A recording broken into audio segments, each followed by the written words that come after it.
Bonjour les critiques. Alors aujourd'hui je vais vous présenter ce qui s'apparente sans doute à notre gros coup de cœur cette année en fantasy fantastique. C'est une réédition, c'est aux Forges de Vulcain. C'est d'un auteur qu'on adore qui avait déjà écrit un roman phénoménal qui s'appelait Le Pays du Fou Rire. J'en avais pas lu d'autres de lui et là c'était une erreur. Et voilà celui-ci, il s'appelle Os de Lune, c'est de Jonathan Carroll. C'est un des plus grands auteurs anglo-saxons pour moi de sa génération, un petit peu oublié en France. Et là en fait ça raconte quoi? On est un peu dans un univers à la Gaiman, bien que ce soit antérieur à Gaiman d'ailleurs, où en fait on suit une jeune femme qui s'appelle Cullen.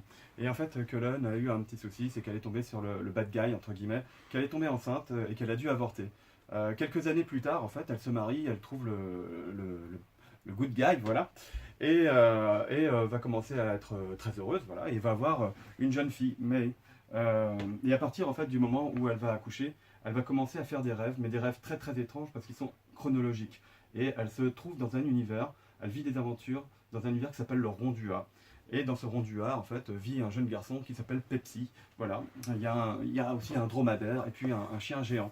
À l'intérieur de cet univers, elle va devoir accomplir une quête. C'est la quête des os de lune. Il y en a 5 à découvrir.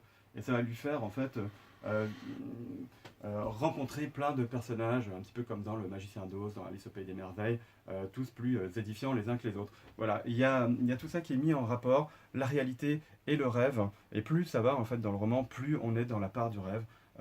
C'est un roman qui est magique, lumineux. Il n'y a pas un mot plus difficile que l'autre, j'allais dire, alors que pourtant, enfin, le livre est d'une splendeur intégrale.